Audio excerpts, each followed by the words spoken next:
VTS mall, വളരുന്ന ബന്ധം, തുടരുന്ന വിശ്വാസം. Opposite bus stand, Manjeri road, Pandikkad. അടിസ്ഥാന സൗകര്യങ്ങളില്ലാതെ കരുവാരകുണ്ട് കേരളാംകുണ്ട് ടൂറിസം കേന്ദ്രം.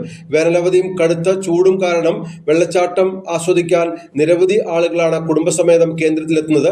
എന്നാൽ അടിസ്ഥാന സൗകര്യങ്ങൾ ഒരുക്കുന്നതിൽ ജില്ലാ ടൂറിസം പ്രൊമോഷൻ കൗൺസിൽ വേണ്ടത്ര ശ്രദ്ധ ചെലുത്താത്തത് വലിയ ബുദ്ധിമുട്ടാണ് ഉണ്ടാക്കുന്നത്.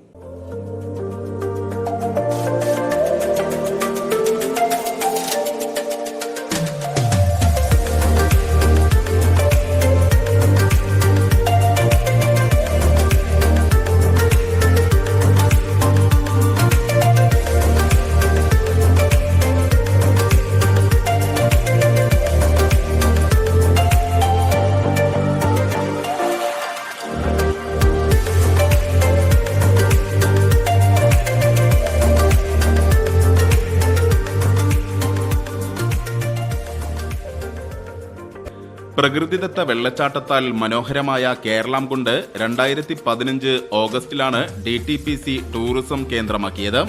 ഉയരത്തിൽ നിന്ന് താഴേക്ക് പതിക്കുന്ന വെള്ളച്ചാട്ടമാണ് ഇവിടുത്തെ മുഖ്യ ആകർഷണം. ടൂറിസം കേന്ദ്രമാക്കി ഉയർത്തി 10 വർഷം തികയാറായിട്ടും പ്രകൃതിദത്ത മാറ്റങ്ങളല്ലാതെ അടിസ്ഥാന സൗകര്യങ്ങൾ മെച്ചപ്പെടുത്താൻ ഇതുവരെ കഴിഞ്ഞിട്ടില്ല. ടൂറിസം കേന്ദ്രം വരെയുള്ള റോഡ് ഏറെക്കുറെ നന്നാക്കിയെങ്കിലും കവാടം കഴിഞ്ഞുള്ള വഴി തീർത്തും ദുർഘടമാണ്. വേനലവധിയും കനത്ത ചൂടുമായതോടെ നിരവധി പേരാണ് ഇവിടേക്ക് എത്തുന്നത്. തുരുമ്പെടുത്ത ചവിട്ടുപടികൾക്കും ഇന്നും മാറ്റമില്ല. ശുചിമുറി സംവിധാനങ്ങൾ ഉൾപ്പെടെ കാര്യക്ഷമവുമല്ല. 2018-ലും 2019-ലും മഹാപ്രളയങ്ങളെ തുടർന്ന് ജനകീയ കൂട്ടായ്മയിൽ മിനുക്കുപണികൾ നടത്തിയതല്ലാതെ ജില്ലാ ടൂറിസം പ്രൊമോഷൻ കൗൺസിൽ കാര്യമായ സഹായങ്ങളൊന്നും നൽകിയിട്ടില്ല. അടിസ്ഥാന സൗകര്യങ്ങളിൽ ഇത്രയേറെ കുറവുകളുണ്ടായിട്ടും പ്രകൃതി ഒരുക്കിയ മനോഹാരിത ഒന്നുകൊണ്ട് മാത്രമാണ് സന്ദർശകർ ഇവിടേക്ക് ഒഴുകിയെത്തുന്നത്.